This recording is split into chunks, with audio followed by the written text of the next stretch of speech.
ASEAN to work together as one under centrality concept.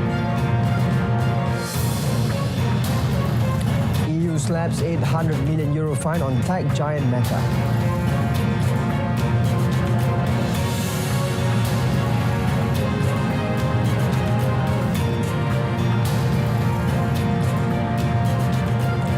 Good afternoon and Salam Malaysia Madani. I'm SAHIH Samsudin and you are watching World Today.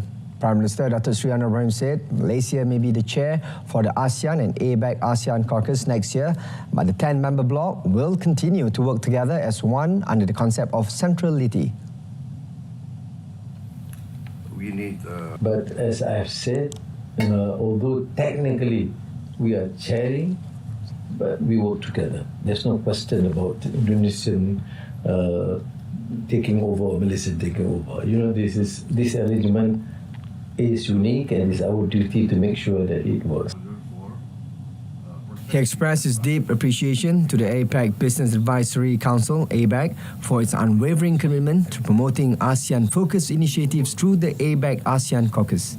The strategic platform, inaugurated by APEC Indonesia in November 2003 at the APEC Economic Leaders Week in San Francisco, United States, reflects APEC's dedication to strengthening regional cooperation, fostering economic unity and driving shared prosperity among ASEAN economies.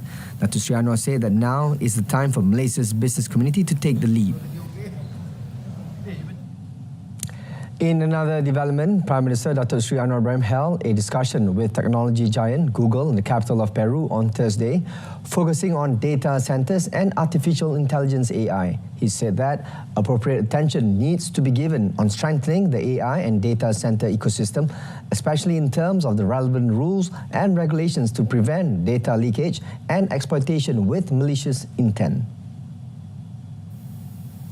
The Prime Minister also instructed the relevant ministries to take immediate action to curb the impact of such malpractices. He said this to the media on the sidelines of the Asia-Pacific Economic Cooperation APEC Summit 2024. After meeting with Google's head of delegation, Karan Bhatia, who is Global Head of Government Affairs and Public Policy. Earlier, he joined business leaders from APEC economies at a luncheon hosted by APEC Business Advisory Council, ABAC, Malaysian Chairman Dr. Ruben Emir Granul Lingam, who is also Westport Executive Chairman. Dr. Sri Anwar, who is also the Finance Minister, said he highlighted the transparent Madani government policies and its emphasis on business facilitation to make Malaysia's business ecosystem more competitive. President-elect Donald Trump announced on Thursday he has selected Robert F. Kennedy Jr. to lead the Department of Health and Human Services, the United States' top health agency. Kennedy ran for president in this year's election as an independent before dropping out in August and endorsing Trump in exchange for a role in the Republicans' administration.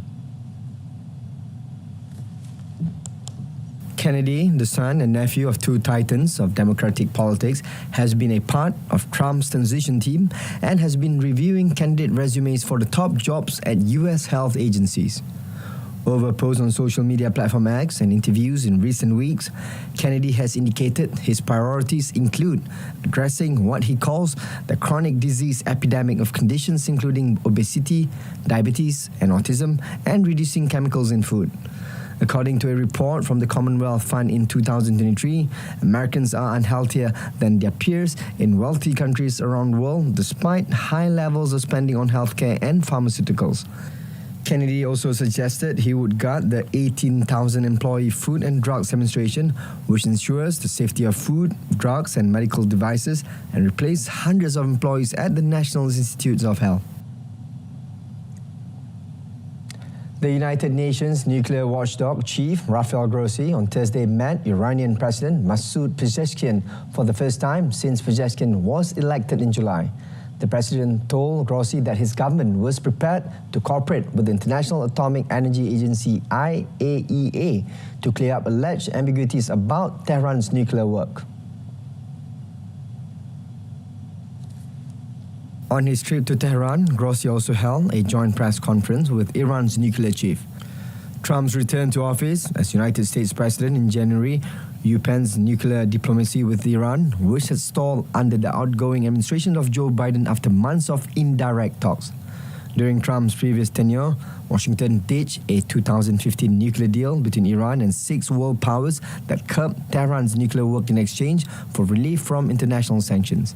Earlier this week, Pezeshkian, seen as relatively moderate, said Tehran would not be able to ignore its archfoe, the United States, and needs to handle its enemies with forbearance. The European Union fined online giant Meta almost 800 million euros on Thursday for breaching antitrust rules by giving users of its Facebook social network automatic access to classified ad service Facebook Marketplace. The European Commission said the United States tech titan also abused its dominant position by imposing unfair trading conditions on other online classified ad service providers that advertise on its platform. Meta said it would appeal, alleging the decision ignored the realities of the thriving European market for online classified listing services. Detailing what it termed abusive practices by Meta, the Commission said that because Facebook Marketplace was tied to Facebook, the former enjoyed a substantial distribution advantage which competitors cannot match. The Commission said additionally, Meta imposed unfair conditions on competitors in the classified ad service who advertise on Facebook and Instagram. This in turn allowed it to use ads-related data generated by other advertisers for the sole benefit of Facebook Marketplace. The Democratic Republic of Congo is struggling to launch an Mpox vaccination campaign in Kinshasa due to a vaccine shortage as cases continue to surge nationwide, particularly among children. Head of Operations for Congo's Mpox Control Program, Chris Casita, said they currently have only 53,921 doses reserved for high-risk prison populations but need over 162,000 doses to begin vaccination in Kinshasa's 14 health zones. Vaccination has started in 6 other provinces, and France has pledged 100,000 doses, with additional shipments expected from Germany and the African Union. However, arrival dates remain uncertain due to administrative delays in processing orders and obtaining import permits. The dire situation in prisons, where unsanitary conditions heighten the risk of contagion, has led authorities to prioritize limited vaccine supplies for inmates. From 28 October to 2nd November, Congo reported 1,017 new suspected cases, 45 confirmed cases, and 16 deaths. Cases among children have sharply increased by over 130% since mid-August to 25,600, with experts warning that children are nearly 4 times more likely to die from Mpox than adults. Sri Lanka began counting votes cast on Thursday in a snap general election that will decide if the nation will give its new leftist president greater legislative power to help the poor as it recovers from a financial meltdown. Just over 17 million Sri Lankans were eligible to elect lawmakers to the 225-member parliament for a 5-year term. Sri Lankan President Anura Kumara Dissanayake was elected in September, but his National People's Power (NPP) coalition had just 3 of Parliament's 225 seats, prompting him to dissolve it and seek a fresh mandate. The President wields executive power, but Dissanayake still requires a parliamentary majority to appoint a fully fledged cabinet. The main challenger to Dissanayake's coalition is the Samagi Jana Balawigaya party of opposition leader Sajid Premadasa, who favours a mix of interventionist and free market economics. A nation of 22 million, Sri Lanka was crushed by a 2022 economic crisis triggered by a severe shortage of foreign currency. Boosted by a bailout program from the International Monetary Fund, the economy has begun a tentative recovery, but the high cost of living is still a critical issue for many.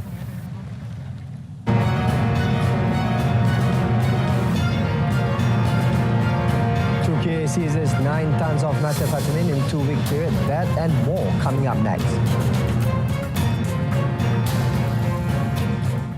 Turkish officials have seized nearly 9 tons of methamphetamine, half of it at the Iranian border, in the last 2 weeks.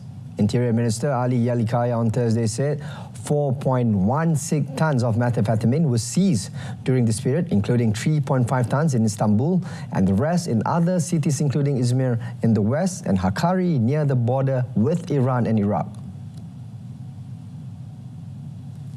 More than 4.5 tons had been found at the beginning of November in 3 trucks crossing in Turkey from Iran, according to Turkish customs. Turkish police confiscated nearly 22 tons of methamphetamine last year, a sharp increase over previous years. Methamphetamine is a stimulant whose effects are 2 to 5 times more intense and long-lasting than amphetamine, with greater addictive potential. This synthetic drug, popular in Turkey, is sold in Europe or North America in the form of crystals, powder, capsules or tablets.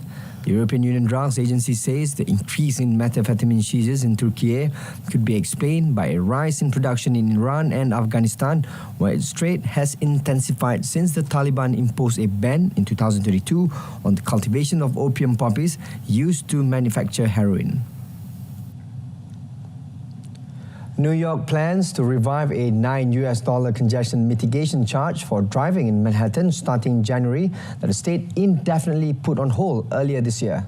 New York City's congestion pricing program, the first of its kind in the United States, was initially to have charged a toll of $15 during daytime hours for passenger vehicles driving in Manhattan south of 60th Street starting 30th June. However, its governor, Katie Hochul, put it on hold indefinitely. Hochul said the new base charge for passenger vehicles will be $9, which is 40% less than initially announced. She said the toll will support $15 billion in debt financing for mass transit improvement. Trucks and buses are expected to pay more, and there will be discount for travelling at off-peak hours. Hochul had cited high inflation and the desire to not deter commuters or tourists because of the additional charge for her decision to halt implementation. London implemented a similar charge in 2003. More than 900,000 vehicles enter the Manhattan Central Business District daily, which reduces travel speeds to around 11 kilometers per hour on average. Lahore, Pakistan's second largest city, remained engulfed in a thick blanket of smog on Thursday, posing serious health risks to its residents. The relentless smog crisis caused by a combination of vehicle emissions, industrial pollution and crop burning has affected the health and livelihood of millions, prompting urgent calls for the government to take immediate action to reduce pollution and safeguard the well-being of its people. UNICEF representative in Pakistan, Abdullah Fadil, said that more than 11 million children under the age of 5 were in danger. He also expressed concern over closing of schools, disrupting learning, and said majority of schools were not equipped to go online. The air quality in Lahore, the capital of Punjab, has deteriorated so drastically that it now ranks as the most polluted city in the world. Punjab has blamed its toxic air this year on pollution wafting in from India, where northern parts have also been battling hazardous air, and has said it will take the issue up with the neighbouring country through its foreign ministry. Several parts of South Asia are engulfed by a toxic haze. Each winter's cold air traps dust, emissions and smoke from farm fires. Bolivian Minister of Economy announced on Thursday plans to sell $5 billion in carbon offset credits to support its economy and fund efforts to combat deforestation. These credits allow countries or companies to offset their own emissions by financing projects that reduce emissions elsewhere. Economy Minister Marcelo Montenegro emphasized the goal of conservation and reforestation, aiming to generate value for Bolivia. Bolivia's economy has been struggling with its foreign reserves nearly depleted and many people unable to get dollars. The country has also been facing increased deforestation and forest fire, smashing its record with at least 10 million hectares burned during this year's fire season. Montenegro stressed the need for resources to prevent and mitigate such environmental damage.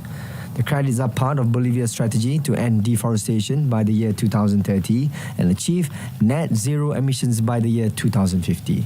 The Bolivian sovereign carbon credits will comply with rules for offsetting under the Paris Agreement on Climate Change, meaning that foreign countries could purchase them in order to count the carbon sequestered toward meeting their own national climate targets.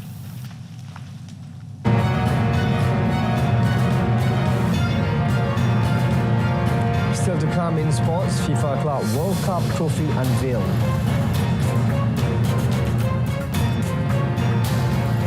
In football, the national football team lived up to expectations by defeating Laos 3-1 in a Tier 1 international friendly at the Port Authority of Thailand PAT Stadium in Bangkok last night.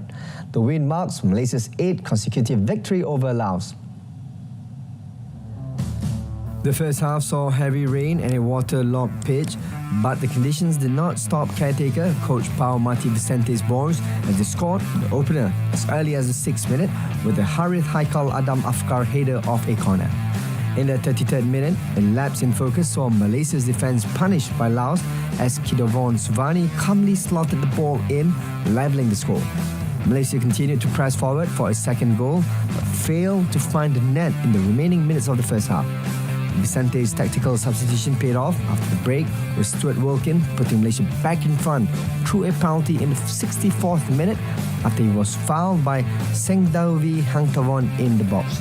Maya then extended the lead when Sergio Aguero converted another penalty in the 83rd minute, sealing the 3-1 victory. In the post-match interview, Vicente said the pitch conditions affected his players' rhythm, allowing Laos to score. I feel a bit bad because when you prepare something in training and then you find these kind of conditions, I think it later very difficult to play. Of course, winning is always important, and I think especially second half when the pitch started to get better, I think the team had more possession, more options to score. I think we create a lot of chances to score today. Maybe I think we need to improve on the finishing part because we score from corner, from penalty, but we miss a lot of open goal chances. And I think we must correct a bit, or at least make sure that when we get into the box, we need to be very, very, very strong and make sure we don't miss those chances. A global football governing body, FIFA, unveiled the official FIFA Club World Cup trophy on Thursday. A unique design, FIFA says, symbolizes innovation, boldness and inclusivity. The trophy, design in collaboration with luxury jewellery brand Tiffany & Co, was coated in gold, featuring engravings in 13 different languages as well as Braille.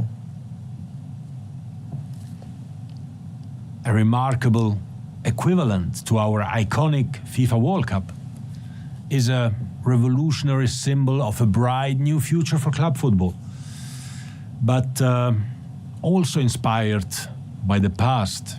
It features icons and images that capture important football references, such as when FIFA was founded, the names of the 211 FIFA member associations, and even the position of the solar system on the day of the FIFA Club World Cup's opening match in June 2025. Next year's inaugural tournament will include 32 of the most successful clubs across the globe, with some of the biggest European, South American, African and Asian teams taking part. The competition, the first of its kind in terms of scale for an international club tournament, is set to be staged at 12 venues across 11 host cities across the United States. The opening match on 15 June 2025 will take place in Miami, and the final on 13 July will be held at New Jersey's MetLife Stadium, the home stadium for NFL teams New York Jets and New York Giants. On to badminton, Leong Jung Hao and Lee Zijia lead the way as Malaysia camp shine brightly at the Kumamoto Japan Masters as they book a spot in the quarterfinal in men's singles category. Zijia took a huge stride in his bid to qualify for the World Tour Finals. In a 63-minute second-round encounter, the world number 7 battled from a game down to beat world number 34 Su Li Yang of Taiwan 19-21, 21-8, 21-16. The victory earned Zijia a last 8 clash against his rival, world number 6 Indonesia's Jonathan Christie. Another men's single shuttler, Jun Hao, proved his quality, brushing off a fine 21-10, 16-21, 21-13 win over world number 11 Koki Watanabe of Japan in the second round in 69 minutes. He also earned his 6th consecutive first of second round exit at the World Tour for Jun Hao. He's facing a tough challenge ahead, playing against Japanese number 1 Kodai Naroka in the last 8.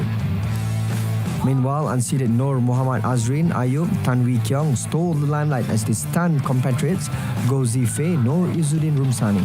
World number 40 Azrin Wee Kiong beat world number 8 Zifei Izzuddin in a straight set 21-9, 23-21 and took only 36 minutes. Azrin Wee Kiong became the sole Malaysian survivors in the men's doubles in the Super 500 event following shocking exit by Aaron Chia and So Woo Yik. They will next take on pair from China, Xiang Jie, Qi Lin. In hockey, Malaysia bounced back from their opening losses to beat South Korea 2-1 in the 2024 Women's Asian Champions Trophy ACT Championship at the Rajgir Hockey Stadium in Bihar, India. The Malaysian Tigers are now in third place in the round-robin standings after 3 matches. The South Korean coach by Lim Jung-woo drew first blood in the 15th minute through a field goal by Inbi Cheon. The Malaysian Tigers, under the charge of Muhammad Nasim Nubil Ibrahim, equalized with a field goal by Zati Alyani Muhammad Subir in the 36th minute. In the fourth quarter, the national squad shot into the lead when Noor Shamini Azurin Muhammad Badusha struck a field goal in the 51st minute. The score stayed at that until the final whistle. Malaysia lost to host India 0-4 in the first match on Monday, followed by a 0-5 loss to China on Tuesday. The national squad will play Japan on Saturday and conclude the round-robin campaign against Thailand on Sunday.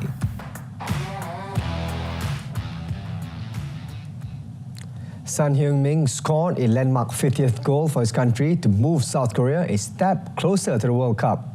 Victory left South Korea comfortably top of Group B with 4 wins and a draw after 5 matches and on course for the 2026 World Cup in North America. South Korea took a 10-minute lead in Kuwait when striker Oh Si-han rose highest to powerfully head home. 9 minutes later, Spurs and South Korean skipper Son missed last month's qualifiers with injury but celebrated his return with their first half penalty in a 3-1 win at Kuwait. Mohammad Dam struck on the hour to halve the deficit, only for substitute Bai Jun-ho, who had replaced Son, to make the game safe with South Korea's third 14 minutes later. The top 2 teams in each of the 3 Asian qualifying groups will reach the showpiece in the United States, Canada and Mexico. Jordan and Iraq remain second and third respectively in Group B, following a goalless draw in Basra, while Oman moved to within 2 points of the automatic qualification spots with a 1-0 home win against Palestine.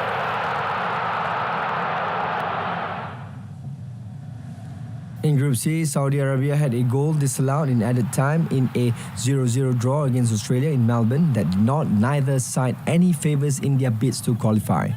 In his first game back in charge following the sacking of Roberto Mancini, Hervé Renard thought his visitors had snatched a late winner when Sultan Al Ghanam fired home in the 93rd minute. But the flag went up with one of his Saudi teammates offside just inches in the goal's mouth. Deep into stoppage time, McGree almost snatched the win for Australia, but his bicycle kick shot went wide. It left Australia and Saudi Arabia level on 6 points in their scrap for second place in the group. Saudi Arabia head to Jakarta next week to play Indonesia in the next qualifier, with Australia travelling to Bahrain.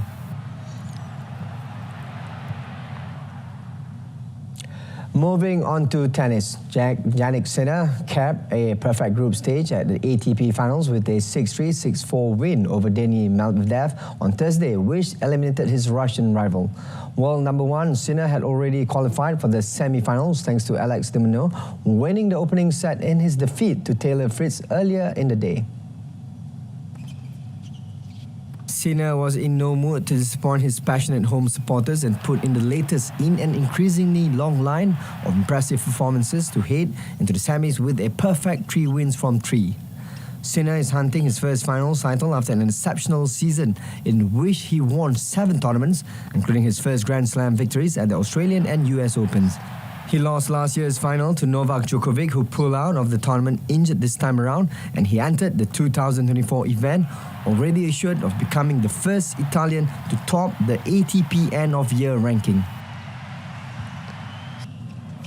Earlier, Fritz closed in on the last 4 of the ATP finals after coming from behind to beat de Minaur 5-7, 6-4, 6-3.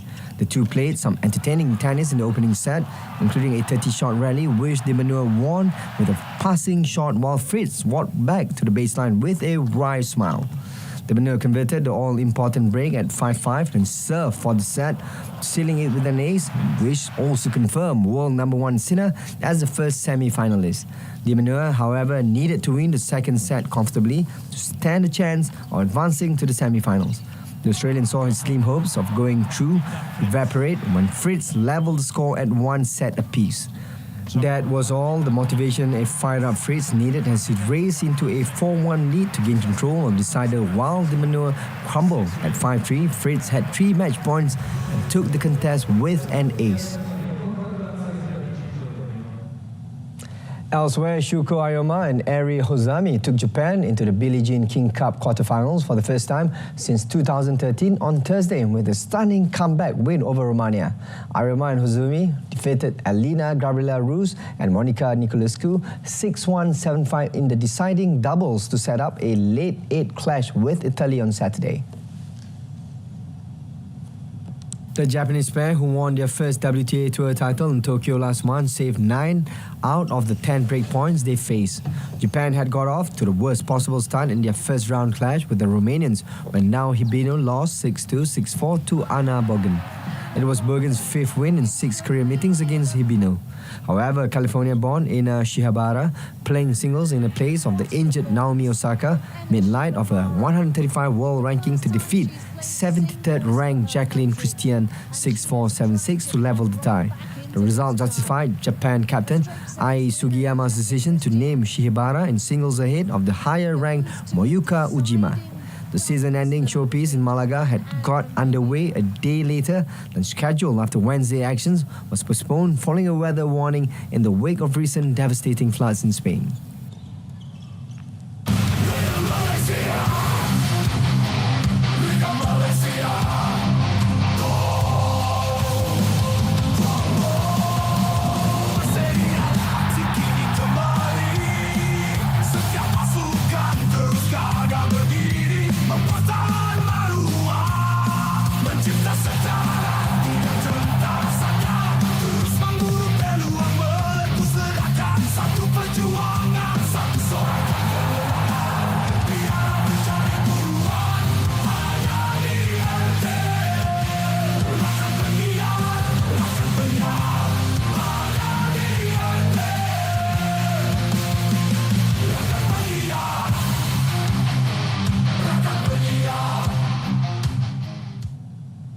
That wraps up World Today this time around. In our top story, APEC ASEAN to work together as one under the centrality concept.